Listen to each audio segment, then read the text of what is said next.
when you have side control, conventionally, we fight and fight and fight for that underhook, and I'm fighting for a crossface.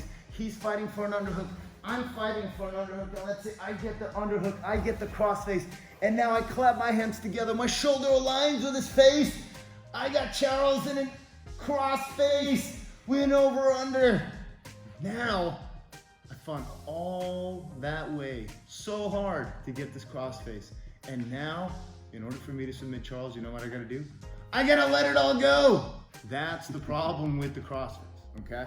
So remember this, when you pass and you have your partner in side control, okay? And you're on their right, okay? To where their head is pointing up towards your left shoulder.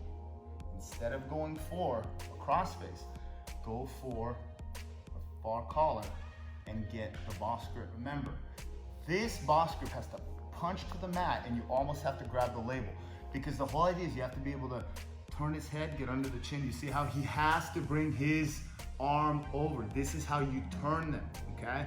Go back. Because think of it this way.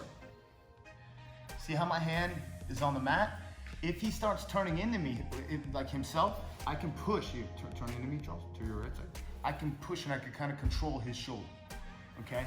If he starts turning away from me, I can kind of pull him and control the shoulder. I'm just giving you some controls, okay?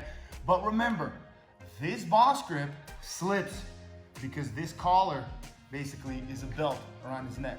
So when it slips, you have to adjust. How do I adjust, okay?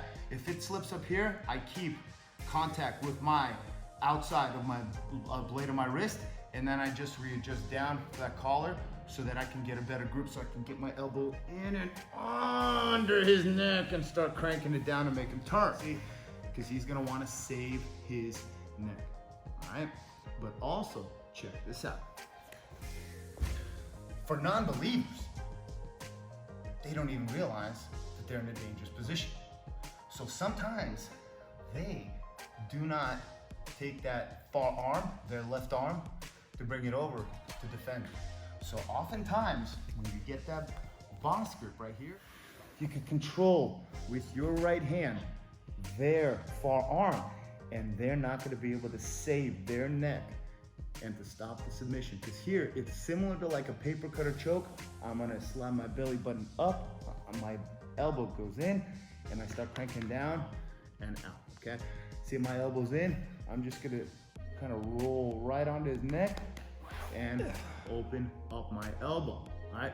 Because if I don't control this arm, Charles, try to use that arm right there to save. See how he's hugging my neck? But by that time, I roll him flat and submit. But if I don't, if I want him to roll to his side, I will let him bring his arm over, and that's where we get a mount, step over, and a beautiful S mount. Just a couple details here for you guys to understand is this, okay?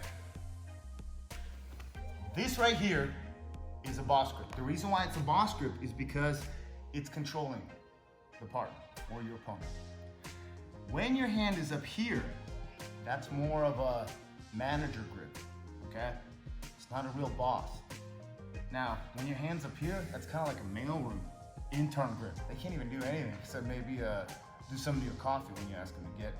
So you have to adjust that boss grip so that you understand that when it comes time for you to drop that elbow, you're either gonna let them bring their arm over to defend it and you'll drop that elbow, or you're gonna have your head down, controlling here as I drop my elbow down and open up his neck in order to finish the submission. So that's one option with that boss grip.